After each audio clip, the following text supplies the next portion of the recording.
bienvenue, oh bienvenue, bienvenue, soyez les bienvenus.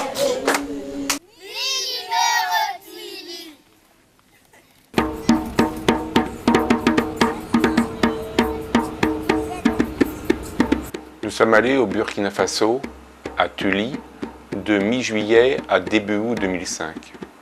L'objectif de ce voyage, c'était de monter une couveuse solaire pour poussins ou pintado. C'est destiné à aider ce village à se développer économiquement. Lors d'un premier voyage au Burkina Faso, j'ai pris conscience de l'injustice des différences de niveau de vie entre les pays du Nord et les pays du Sud. C'est pourquoi j'ai décidé d'agir localement en soutenant des actions d'enseignement et de développement économique avec l'association Les Amis de Tuli. Je me suis engagée d'une part parce que je connaissais déjà l'Afrique pour y avoir enseigné et ce rapprochement entre un village, disons, de Tuili et une commune de France me semblait très intéressante pour mieux comprendre ce qui se passe au sud. Sur la sympathie réciproque, dès lors qu'on a aussi un petit peu le sens de la persévérance, ben on peut construire tout ce qu'on construit dans l'existence, parce qu'après tout, qu'est-ce qu'il y a d'autre que de la rencontre, et puis de la fidélité dans la rencontre. Tuli se trouve à 1h30 de route de Ouagadougou, au Burkina. Tuli est un ensemble de 13 hameaux qui s'étend sur 30 km et représente une population de plus de 8000 personnes. Nous irons à Tuli Centre, Zinguédéguin, Nangouma et Logda. C'est la saison des pluies. Il fait entre 27 et 35 degrés. Au contact de l'eau, la terre s'est enrichie d'un vert luxuriant. Le contraste est saisissant. En effet, en saison sèche, c'est l'ocre, le jaune, le rouge et l'orangé qui prédominent. Une digue permet cette belle étendue d'eau. Dès décembre néanmoins, le barrage se vide peu à peu, par évaporation, et en mai il n'y a plus d'eau. À terme, il sera nécessaire de réhabiliter cette digue, car la terre en aval est emportée par les pluies. En saison des pluies, sans cette digue, le village serait difficilement accessible. En saison sèche, il n'y aurait plus moyen de faire de la culture maraîchère, de pêcher, ni d'abreuver les animaux.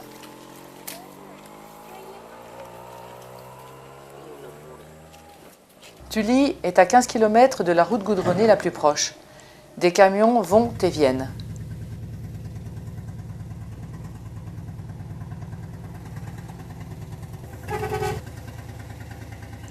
Ils récupèrent des cailloux et du sable pour la construction de Ouaga 2000. Cela apporte un complément de revenus aux habitants, mais cela a aussi provoqué une plus forte érosion du terrain en aval de la digue.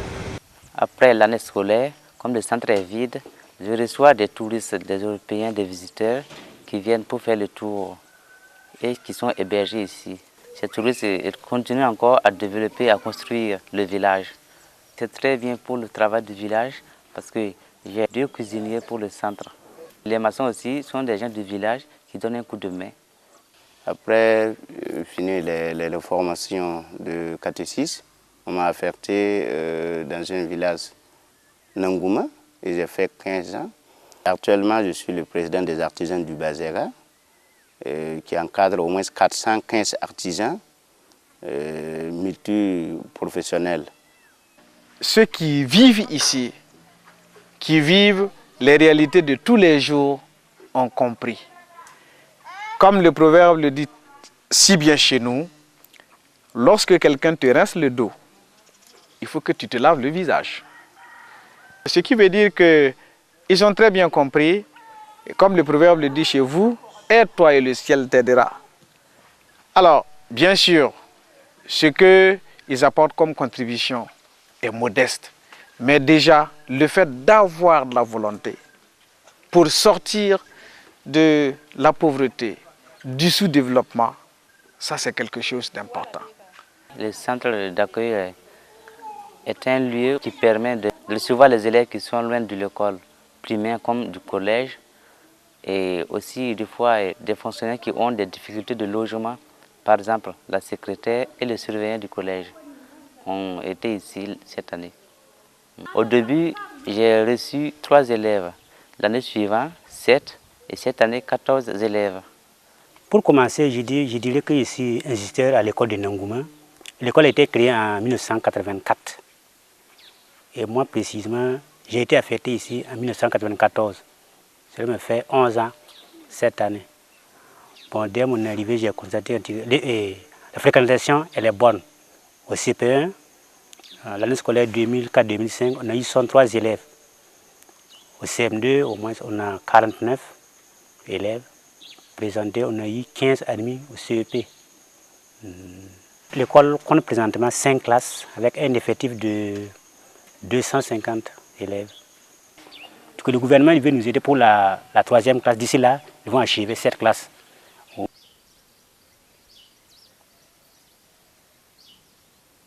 J'ai choisi ce métier parce que c'est un métier qui forme les jeunes. C'est pour ça que j'ai choisi ce métier-là. J'ai commencé mon école à l'école de Nangouma en 1984. Et au début, on était sous un hangar, et puisque l'école n'était pas encore prête.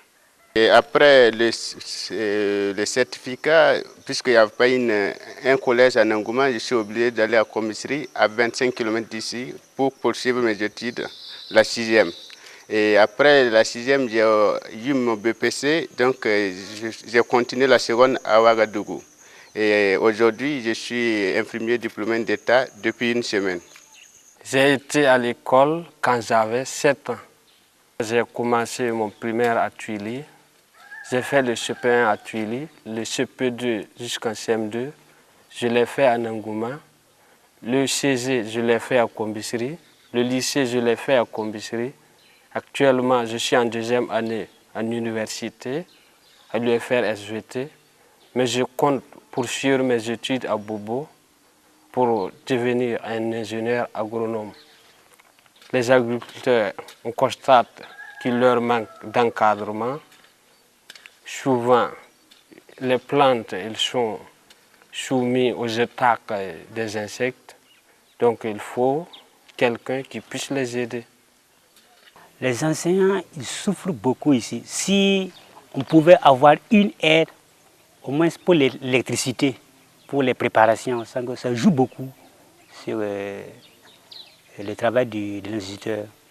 Voir chaque nuit se pencher avec la lampe, ça détruit les yeux. Si on pouvait nous aider avec l'électricité, en tout cas, ça allait nous faire beaucoup de choses. Ayant fait l'école primaire ici, étant natif de ce village, je mesure toute l'importance que l'école, que le collège a au niveau de notre village. Demain sortiront des hommes de décision, des ministres, des hommes d'affaires. Et c'est les hommes de demain. Ce seront des décideurs de demain. Et je crois que lorsqu'on a éduqué un homme, c'est le plus beau cadeau qu'on puisse lui donner. L'AJT, c'est l'association des jeunes de Tuili. C'est une association qui regroupe à son sein des élèves et des étudiants natifs de ce village. Les camps d'été à Tuili datent de 1989. Et nous, notre association est née également en 1989. Et chaque été, nous accueillons nos amis français et pour travailler au sein de ces camps. Pendant ces camps, nous avons réalisé pas mal de choses. Nous avons commencé d'abord par agrandir l'école qui était à 3 classes depuis 1956. Et nous l'avons transformée en une école de 6 classes. Et après ça, nous sommes allés dans les villages relevant justement du canton de Tuili où il n'y avait pas d'école et nous avons pu construire d'autres écoles. En fait, l'association des jeunes de Tuili continuera de vivre puisque avant moi, il y avait quelqu'un. Et cette personne, pour des raisons professionnelles, est partie et je l'ai remplacée en 1999. Moi aussi, je suis appelé à partir. Quelqu'un d'autre prendra ma place et l'association continuera de vivre. Je suis fier parce que lorsque je reviens à Tuili, je sens que ce village, à l'heure où il est, je peux dire que nous, jeunes de l'association des jeunes de Tuili, nous avons été pour beaucoup et je suis fier pour notre contribution dans le développement de ce village. Nous, on ne pouvait pas imaginer un instant qu'à Tuili, il y aura un collège. Actuellement, nos petits frères n'ont plus besoin d'aller souffrir au chef-lieu de la province qui se trouve à 15 km d'ici. Ils prennent les cours sur place et je suis très content.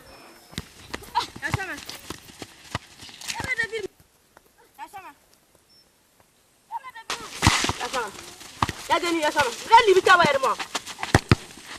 suis né à Tuili, je suis dans l'AJT depuis 10 ans comme ça. Souvent, les jeunes de Tuili, ceux qui sont dans l'association des jeunes de Tuili, je trouve souvent, surtout pendant la saison de pluie comme ça, les vacances, on organise, on appelle ça un intercamp pour les travaux qui sont ici, du collège, des villages, des écoles. Le projet qui est en train de se réaliser pour l'année 2005, c'est de repeindre les classes de cette école, puisque ça n'a pas été fait depuis une quinzaine d'années. Et pour le confort des enseignants et des enfants, c'est intéressant d'avoir des classes quand même plus claires, compte tenu que leurs effectifs sont quand même très importants. On va poursuivre par l'installation d'un éclairage solaire dans une des classes, ce qui permettra aux enseignants avec qui on a discuté, qui sont tous volontaires, d'organiser des études surveillées pour obtenir des résultats encore meilleurs à l'école. Donc dans un premier temps, on va faire l'école primaire et au mois d'août, normalement, on devrait éclairer aussi une salle du collège pour permettre aussi aux collégiens d'avoir de bonnes conditions de travail, d'améliorer. Le flamboyant, à la lumière solaire, accueille jeunes et vieux. Ils s'y retrouvent dans la bonne humeur, autour d'un verre, d'un travail scolaire ou tout simplement d'un jeu d'awalé. Un lieu social où sont nées de nombreuses rencontres.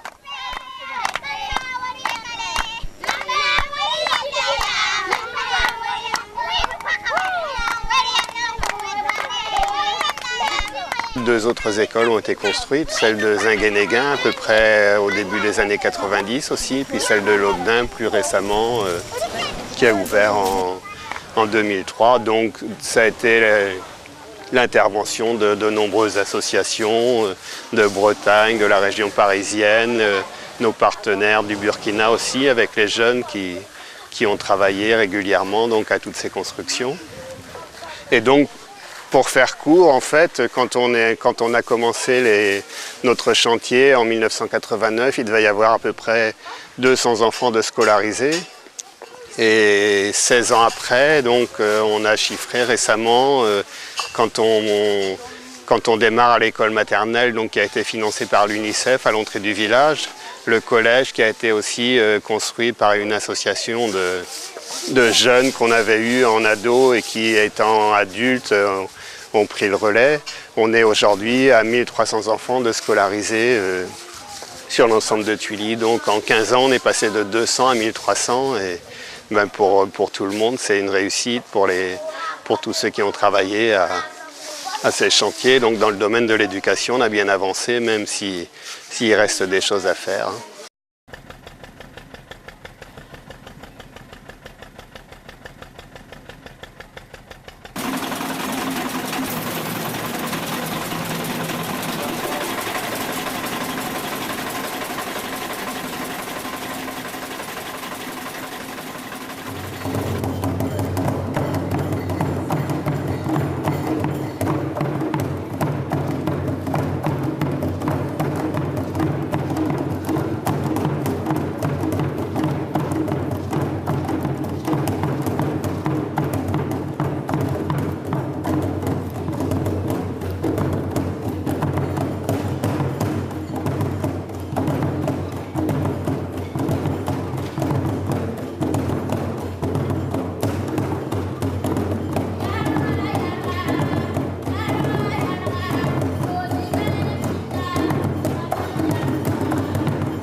début, on avait une difficulté de l'eau, mais maintenant, on a l'eau qui coule. Suite à un forage réalisé en juillet 2005, le Flamboyant bénéficie d'eau potable. Un réservoir de 2000 litres est en cours d'installation. Il est alimenté par une pompe électrique dont l'énergie est fournie par des panneaux solaires. Ici, les gens disposent de moins de 5 litres d'eau par jour et par personne. En France, nous en utilisons 80. L'accès à l'eau potable est un des objectifs du millénaire défini par l'ONU. L'eau potable permet d'éradiquer de nombreuses maladies. Ici, on a une moyenne d'une dizaine de malades par jour qui viennent en consultation générale. La consultation infantile fait 50 francs par épisode. Chez les adultes, ça fait 100 francs la consultation. Voilà. Et pour les autres soins, genre la CPN, par exemple, la consultation prénatale, elle est gratuite. Même la couverture en chloroquine et en fer est gratuite. On donne tout cela gratuitement. Aussi, c'est pour les pansements, il y a un forfait de 250 francs que le malade paie jusqu'à guérison de la plaie. On est 3 agents de santé, un infirmier d'État, un agent itinérant de santé et puis une accoucheuse auxiliaire. Bon, en plus de cela, il y a un personnel de soutien qui est là, un manœuvre et puis un gérant qui s'occupe de la pharmacie. Mon travail, c'est faire les accouchements, peser les femmes, peser les enfants et faire la vaccination. Le BCG, contre la tuberculose, la diphtérie, tétanos, il y a la polio aussi. Pour les enfants, bon, les femmes, nous, on les vaccine quand elles viennent pour la CPN, pour la pesée des femmes, les femmes enceintes qui viennent en consultation. Nous, on les vaccine pour le tétanos, contre le tétanos. Chaque CSPS a son réfrigérateur pour conserver les vaccins. On conserve les vaccins dedans pour éviter chaque fois aller à Combisserie chercher et puis venir. Le panneau solaire, c'est pour la lumière pour les accouchements. Ça éclaire les salles, quoi, pour les accouchements de nuit.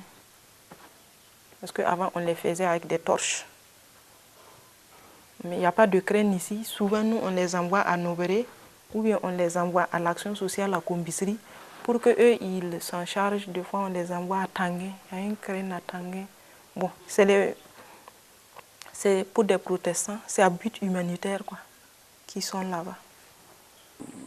Ici au dépôt, généralement, c'est en avril, mars où vraiment on a beaucoup de clients. Et cela est dû au temps.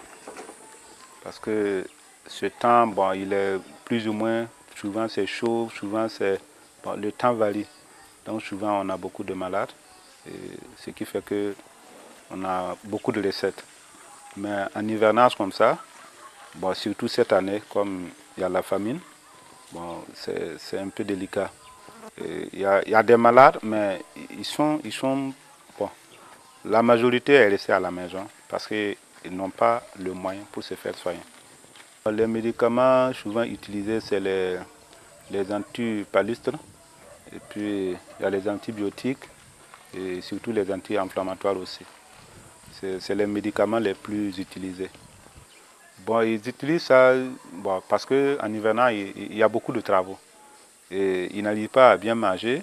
Et surtout, ils ont un problème d'articulation. Cela est dû aux travaux, puisque on travaille plus et on mange moins. Ouais. Nous sommes au mois de juillet. Je crois qu'aujourd'hui, nous sommes le 17 juillet. C'est ce qu'on appelle chez nous la période de soudure. Alors, tout autour de moi, vous voyez le mil qui n'a même pas encore commencé à fleurir. Ça veut dire que les premières récoltes qui sont le maïs vont arriver à fin août. Et malheureusement, on arrive à un moment où le grenier que vous voyez juste derrière moi est vide. Alors, il faut bien que les gens puissent avoir à manger en attendant que le maïs arrive. Il y a un proverbe aussi qui dit chez nous que lorsqu'un âne met au monde un petit, c'est pour que son dos se repose. Le deuxième proverbe dit que les personnes âgées, les adultes, entretiennent l'enfant pour que ses dents poussent, et l'enfant entretient ses parents pour que leurs dents tombent. Alors, évidemment, le camion de riz que vous avez vu ce matin s'inscrit parfaitement dans ce cadre-là, parce que nous pensons que nous restons redevables pour tout ce que ce village a fait pour nous, a fait de nous ce que nous sommes aujourd'hui.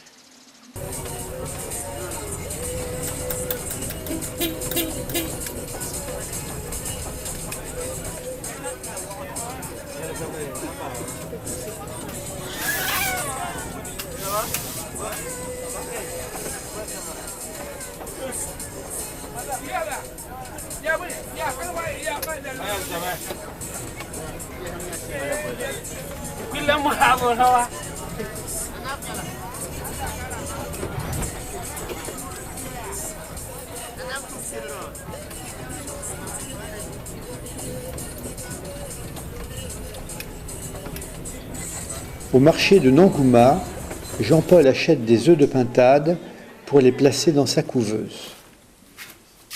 Cette couveuse de fabrication locale tente de reproduire les conditions naturelles de couvaison de la pintade.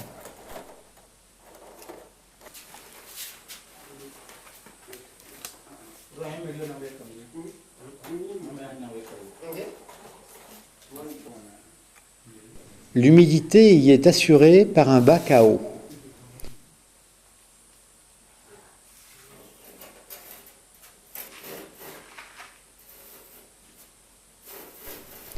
La température y est maintenue par une lampe à pétrole. Pour garder une température constante, Jean-Paul sera tenu de régler toutes les 2 heures pendant 28 jours la hauteur de la mèche de sa lampe à pétrole. Cette couveuse mobilise beaucoup l'agriculteur pour un résultat incertain. Les colis qui contiennent les éléments de la couveuse sont annoncés depuis jeudi, il y a 2 semaines. Et nous avons pris possession de quelques éléments qui sont déjà arrivés à Nangouma. Oh là là, ils sont séparés. Il reste un colis sur 10 à récupérer. Il ne reste plus qu'un. À récupérer. Et ce sont quoi, les colis solaires? Non, c'est le 8 sur 10. C'est la porte et les flancs. C'est la porte, ouais. Donc j'ai eu un message de Boniface. Je lui ai demandé de vérifier que les batteries n'avaient pas coulé. Et les batteries n'ont pas coulé. Je lui ai demandé de secouer légèrement les grandes boîtes en bois pour voir s'il n'y avait pas un bruit de verre cassé, pour savoir si les panneaux solaires s'étaient pas cassés. Et non, il n'y a pas de bruit de verre cassé. Voilà. On pourrait élever pour un peu développer l'agriculture sur Puli. À Nangouma, on aménage le poulailler construit par les scouts de Rissorangis pour accueillir la nouvelle couveuse. Bon, alors maintenant que nous avons fini de déballer tout le matériel et que tout le matériel est arrivé au complet à Nangouma, on va monter la couveuse. D'accord? Donc, l'opération, on va la monter là-bas. On va prendre les cornières, on va les repérer. Et une fois que ce sera monté, on ira placer les panneaux qu'on a déballés tout à l'heure. La couveuse, on va la monter ici. Avec l'aide de l'équipe de Nangouma, les opérations de montage de la couveuse s'organisent. Les composants sont mis en place selon les plans des étudiants de l'école Louis de Broglie de Rennes qui ont conçu une enceinte isotherme.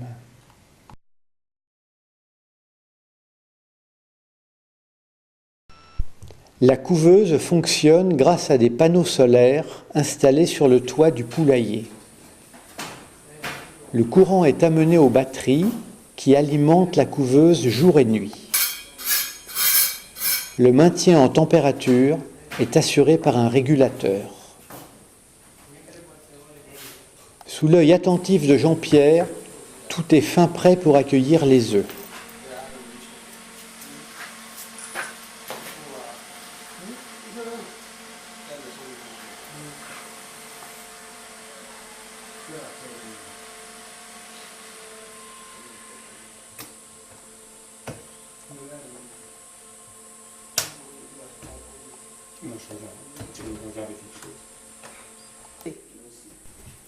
Tous les matins et tous les soirs, Jean-Pierre basculera la couveuse pour retourner les œufs, comme la poule le fait avec ses pattes.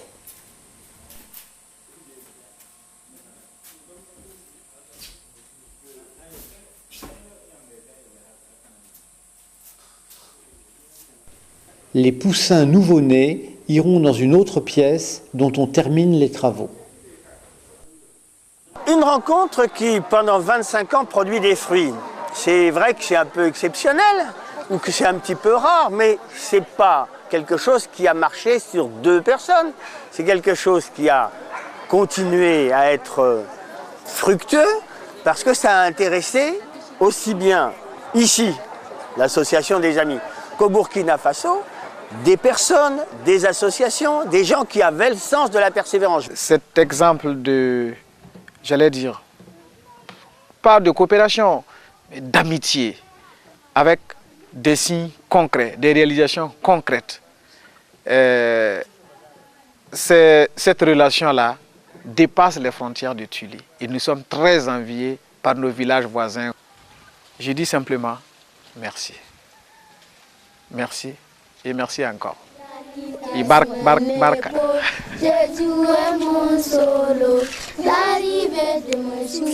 Barka, c'est merci beaucoup, Amoré. Je baisse la tête pour lui dire au revoir mon ami, au revoir mon chéri. Mon chéri m'a écrit qu'elle a eu un enfant de la beauté, il s'appelle Olivier. Olivier Zamassé, sa maman l'amène dans la ville, visiter son père est très content, l'ajoute à un beau nom, Olivier Zamassé, Olivier Zan-Robert, si tu vas à...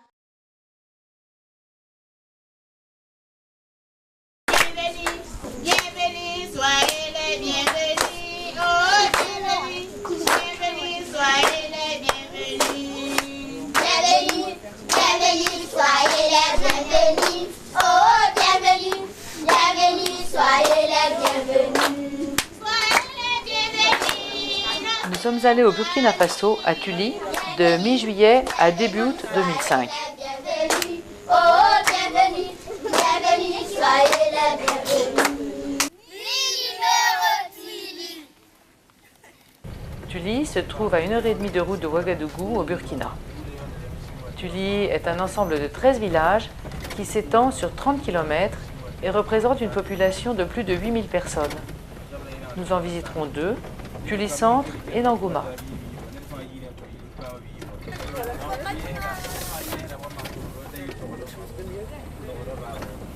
En arrivant à Tuli, nous passons sur une digue qui retient cette belle étendue d'eau.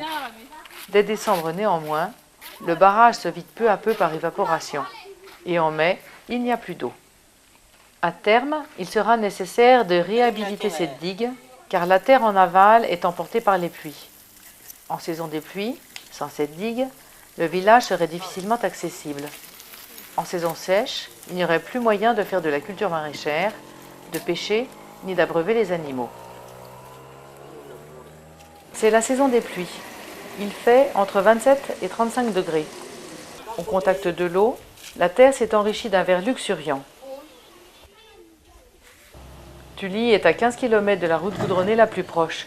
Des camions vont et viennent.